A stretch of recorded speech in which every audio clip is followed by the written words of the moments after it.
So this was after I had spent a lot of time in and out of the hospital. I had had multiple surgeries and I knew my shunt was failing again. And so I called Larry, who owns a plane, and I was like, Larry, I want to go to Mexico. And he starts ranting, raving, I'm not taking you unless this and that and blah, blah, blah. And I said, Larry, I'm not asking. I would prefer to go with you, but if not, I'm still going to Mexico. And I went down there and I was sick. I didn't feel good.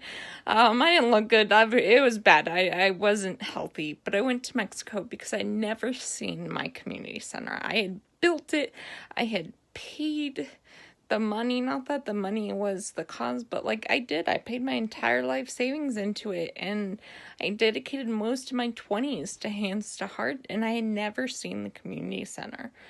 And to be honest, I didn't have any more left in me to fight. And so I was going down to Mexico because I didn't have anything left. I couldn't do this anymore. And as many of you know, I call Paula, who's the regional manager, my wife, and her husband, I call husband, or esposo. And Edgar was so sweet. He completely nurtured me, made sure everything was okay. And I went and laid down one night in my room. And he comes in and he just could tell I didn't feel good. So he was like rubbing my back and just staying there. And then I woke up at like 3 o'clock and Edgar was still sleeping next to me, right? Like he was totally standing watch. And the funny thing is later on the next day, I went to Paula and I was like, hey, Paula, like I know we share a husband, but like, do you mind that your husband is sleeping in my room? And she, with a straight face, goes, actually, I sleep much better that way. Do you mind keeping him for a couple nights?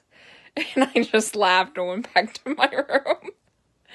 Because I love that's how our relationship is between Paula, who's a sposa, or Edgar, who's a sposo. Like, we're just really close. To the point that when we had people down for a clinic, me and Edgar are joking around, and somebody's like, you guys have a really great relationship. And I'm like, we do. And what's funny is Edgar doesn't speak English, and I don't speak good Spanish.